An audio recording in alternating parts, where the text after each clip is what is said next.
We have this very interesting scenario where our last 3 secretaries of state have been women, well, or an African American man. And yet, we were talking about this earlier, and it's interesting that many global analysts say part of the key to development is to develop women, bring women into the process of both peacemaking, conflict resolution, and economic development. But there's that inescapable problem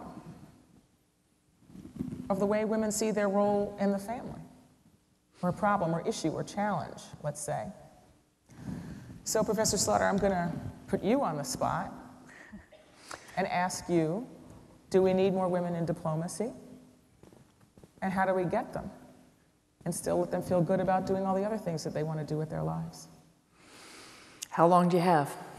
I can give you a straight answer. We need many more women in diplomacy. The number of women in national security circles is incredibly small, and it's one woman thick, meaning when the women who are now in a very few positions, and they're in the top positions, but they're not in the staff below, when they step down, as I stepped down from policy planning, Michel Flournoy, who's undersecretary at the Pentagon, Jane Lute at DHS, when they step down, there's no woman to take their place because it's one woman thick. Those circles are incredibly small. The development circles are much bigger. There are many more women doing development, but very few doing the kind of overall foreign policy work that we're doing.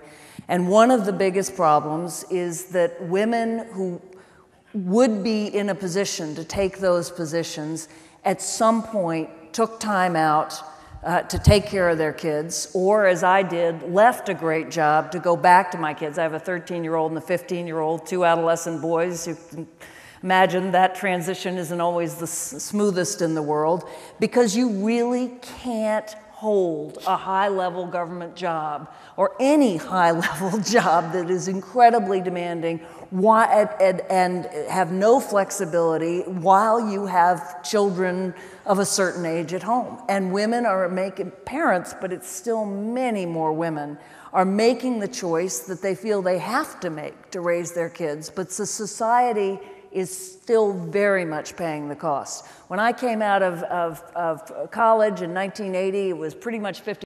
Law school was 50-50. I thought my world would be 50-50, but the further I rise, the less 50-50 it is. It's more like 10-90 or maybe 20-80 at best. And we are not there yet as a society, having figured out how, frankly, men and women, because it's men too, it's active parents, can have the time to invest in our children. And frankly, if we don't invest in our children, we're not going to have the society that we're talking about. It's not just the schools, it takes parents. It takes doing, supervising the homework and being there.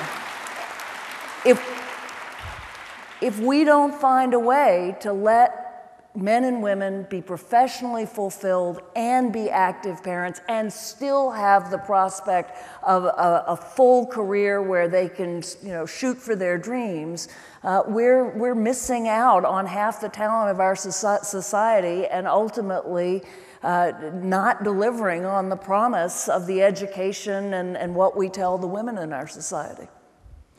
Wish it were not true, but we've still got a ways to go.